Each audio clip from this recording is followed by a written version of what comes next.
Welcome back to What Arty Noobs with General Disturbance. This is an E25, an Entwicklung 25.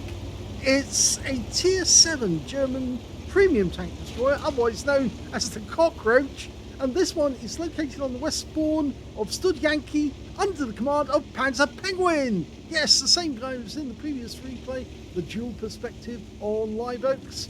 This time round he's on Studzianki and he's in a Tier 7 game. Ooh, AMX CLC spotted out in the field. Okay, 75mm main gun. He's capable of doing 135 output, 150mm pen with standard ammo, and with the premium rounds, the APCR, he's actually got a penetration of 194, and the speed of the shell is actually considerably higher, about 200 meters per second, or about 250 meters per second on each shell. Okay, shredding that DK, and he's got his first kill. Now, the E series, the Entwicklung series, was an attempt by Waffen to actually produce Waffen, I think it is, Waffenprüfung, or one of the organisations in charge of the production of German tanks, to actually create easier vehicles to actually manufacture. They were supposed to use common parts, which would make them much easier to put together, cheaper, commonality of all the source of the equipment, and basically they would be better than the opposition, but they weren't being technically superior, they were just being easier to manufacture and cheaper.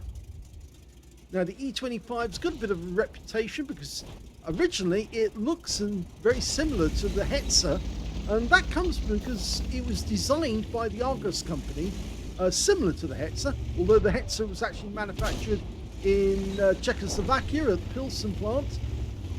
This one, or rather the E25, was supposedly, they built 5 of them for Alket, but it says in the notes that there was no prototype, so it's difficult to know if they actually did exist, if they manufactured them, and where they are if they did manufacture.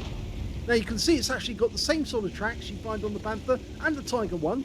It's the Schachtel Laufwerk, or overlapping road wheels, which actually distributes the weight of the vehicle, makes it faster, more maneuverable. Okay. It's also, unfortunately, the same sort of track system that defeated the Tiger tanks and all the other vehicles who had it, because of course the Rapustitsa, the mud in Ukraine, would get between the tracks and make the road wheels absolutely solid. We've got a T1 Heavy, he's managed to sneak in behind us there. There he is, he just got tracked or stopped. Now we're starting to shred him. The one good thing that the E25 does have is DPM, massive DPM. And that's down to the fact that the fire rate, or the reload rate, is 2.88 seconds per shot. And you can see here, panzerpenguin's got it down to 2.44. And so, yes, he can put out, or out DPM, most of the enemy tanks. Well, the Mitsu has got that twin cupola thing going for it, which means there's plenty to shoot at, and he's got his third kill. Now he's going after this Junu, who's made a bit of a boo-boo by going out into the open, and that's his 4th kill. Okay, we've got a Panzer 34, one of those weird combination tanks, which was manufactured from parts of Panzer Mark IV and a part of Panzer Mark III. Never got put into production, apparently. Okay. Oh, missed one. Oh, that was well behind. Ah, that's better. You have to leave the target sometimes for these shells, especially the standard ones, because there is a kind of lag on those, but not on the APCR. They're more point and shoot. Okay, so he's now got 5 kills. If he gets one more, he gets a Top Gun. So he's rushing towards the enemy. Nobody in sight. Oh, now he spotted something. It's an AMX 13 FN11. Oh, bit of lag there. Coming up behind the guy. Oh, he's pointing his tank back. His turret back, rather. But he ram killed him. And that's the first bit of damage that panzerpenguin suffered in this game.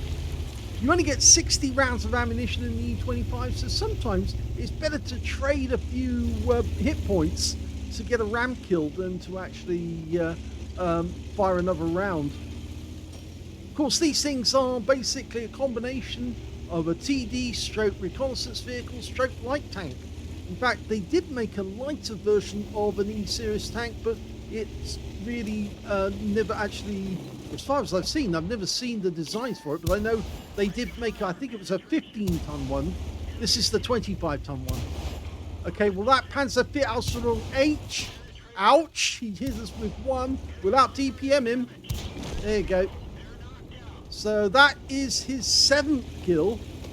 The 6th kill, the Top Gun one, was the AMX-13 FN11. So if he gets one more, he's going to get a Radley Walters. So I think the best thing to do would be to check the corners. Because you never know, there might be a tank destroyer up there. There's 3 on the team. No, doesn't appear to be anybody there. No, he needs to be careful as he goes down the back here, because it's not only going to be tank destroyers, but possibly Arty too. There's 2 Arty in the game, an FP304 and an AMX-13 F3AM. There's the AMX. Okay, now back off. He gets spotted. Yes, he was spotted. Pulls back. He was a bit too close there, and he just took a round from the Risotto, and that's a 105mm round, so he does need to get into cover quick, otherwise the next shell could be serious. He's only got 296 left, and that last shell hit him for 337. So he's auto-aiming onto the Risotto. That's one. That bounced. Well, he tried for an accurate shot, but he's now lost sight of the guy. And if he tries to keep blasting away, it could cost him a lot of ammo. And it's probably better to sneak up on the enemy bit by bit and get closer. We still haven't found that FB304, the Burt. There's only 4 left on the enemy team, so we have managed to kill most. And killing the AMX-13 F3AM did give us the Radleys. There's still 4 enemies out there. He only needs another 2 kills and he'll get the Fool's Medal as well. Or at least he'll get that instead of the Radleys. So he's creeping up. Oh, okay, there's the SMVCC. He's over in the factory. He's too far away. Don't think we can get a shot in there. Okay, he's creeping up slowly using the bushes. The one good thing about the E25 is it's virtually impossible to see unless you're really close and get a proximity spot, which is what the AMX did. The moment he fired, he saw the flash, and we knew we were here. But that's the problem with the E25. If it's running around the battlefield and it uses the bush mechanic, it's very difficult to spot these things and stop them. He's found the Risotto. Back off. Oh, he fired when it was too early, and yeah, he gets the kill. Thank God for that, because otherwise that Risotto could have taken him out. Now, he's got 2 choices. He can either stay here and try and cap, or that's a bit of a waste of time. It'd be much better if he was to go after the enemy. He's got 9 kills now. He could get that Fool's Medal. All he has to do is find just one of the 3 remaining enemies, and he's got the medal if he can get the kill. I think that Risotto was probably the most dangerous of all of them. The SMV CC56 might be dangerous, but well, we've got plenty of teammates to deal with these guys from different angles. Oh, somebody's capping at the other end. Okay, and the Jagdpanzer IV has turned up on the minimap. He's actually going after our M44s way down in the south. But the M44 defends himself and shotguns the Jagdpanzer IV. And so now there's only 2 left. The FB304, the Burt, and the SMV CC56, who was last seen in the factory to our right. He's probably still there. So we're desperately trying to run back. We're capping at the other end. And there's the Burt, and he's in the cap. Try and get a long shot. Yes, good reset. It also means the Bert's now one shot as far as we can see. There's the SMV-CC56. He's trying to get a reset on our guys. That's one. And he didn't get the kill, but his teammates did. So now it's just the Bert. That's all that's left. If he gets this, he gets a Paul's medal. He does! And that's a Paul's medal. Well done, panzerpenguin.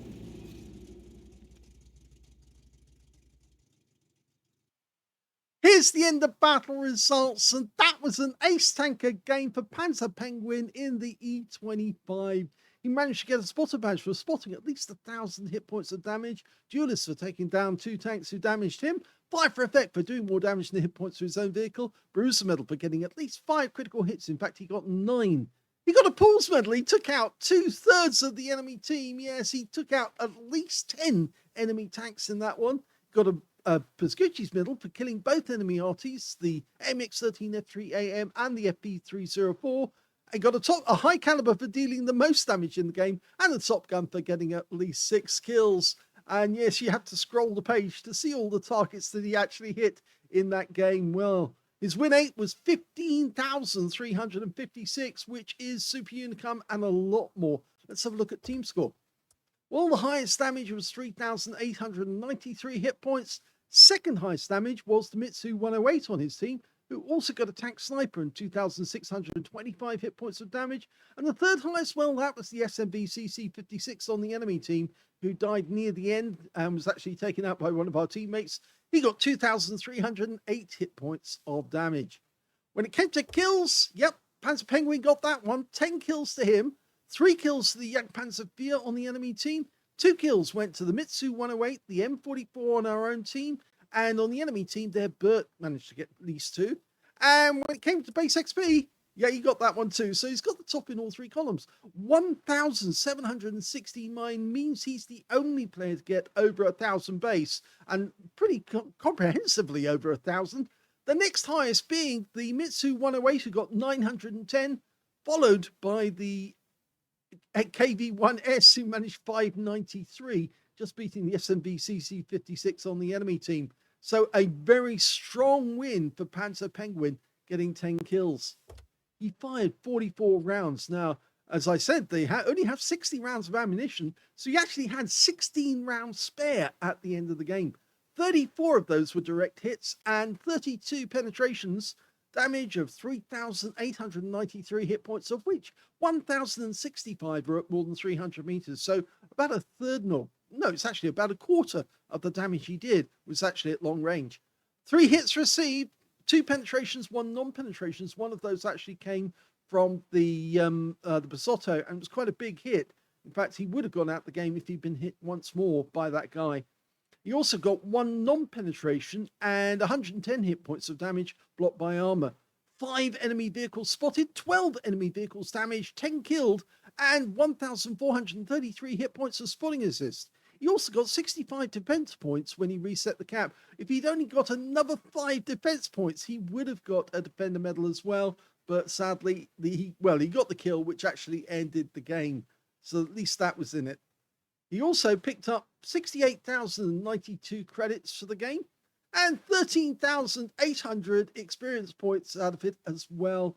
So what a great game it was for panzerpenguin, and coming directly on the heels of that magnificent game, the pair of them, Santander as well, getting the crucial contribution and winning the battle, having killed 13 enemy tanks between them on the Live Oaks map. If you haven't seen that one, it's a dual perspective replay which we put up, and it is pretty amazing to think that he actually managed to get 13 kills between them in the platoon and effectively carried the entire team. Well, only 2 players actually managed, other players actually managed to get a kill at all in that game on their own team.